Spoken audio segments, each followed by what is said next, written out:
Hello అండి. ఈరోజు మంచి ఈవినింగ్ స్నాక్ అండి. అలసందలతో వడలు ఎలా చేయాలో చూద్దామండి. టేస్ట్ అయితే చాలా బాగుంటాయి.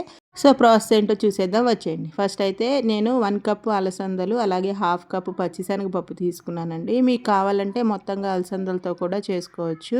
4 అవర్స్ పాటు నానపెట్టుకొని శుభ్రంగా కడిగేసుకొని గ్రైండర్కి వేసుకోవాలండి. అందులోనే రుచికి సరిపడినంత ఉప్పు, నేను అల్లం తురుము వేసుకుంటున్నానండి. మీకు కావాలంటే లాస్ట్లో అయినా కలుపుకోవచ్చు. మా పిల్లలకు కొంచెం స్పైసీగా తగులుతుందేమో అని చెప్పి నేను గ్రైండర్లోనే వేసేసానండి. కొంచెం జీలకర్ర వేసుకొని వాటర్ అనేది అస్సలు యాడ్ చేయకుండా పిండి అనేది మరీ సాఫ్ట్గా కాకుండా కొంచెం బరకగా పట్టించుకుంటే పప్పులు తగులుతా చాలా బాగుంటాయండి.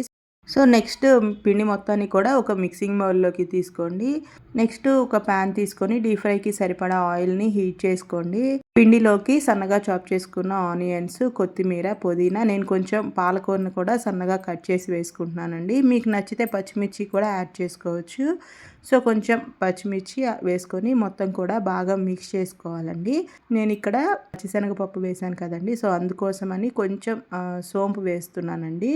మీకు నచ్చితే యాడ్ చేసుకోవచ్చు. ఆ ఫ్లేవర్ నచ్చకపోతే స్కిప్ చేయొచ్చండి. సో పిండి మొత్తాన్ని కూడా తీసుకున్న తర్వాత ఇట్లా చిన్న చిన్న బాల్స్గా సపరేట్ చేసుకొని ఇట్లా వడల్లాగా ప్రెస్ చేసుకొని రెండు వైపులా కూడా గోల్డెన్ బ్రౌన్ వచ్చేంత వరకు మీడియం ఫ్లేమ్లో పెట్టుకొని ఫ్రై చేసుకోవాలండి. అంతేనండి, ఎంతో టేస్టీ అయిన అలసందల వడలు రెడీ అయిపోయినట్లేనండి. ఒకసారి మీరు కూడా తప్పకుండా ట్రై చేయండి. మరిన్ని హెల్తీ అండ్ టేస్టీ రెసిపీస్ కోసం మన ఛానల్ని అయితే లైక్ చేయండి, షేర్ చేయండి, సబ్స్క్రైబ్ చేసుకోండి.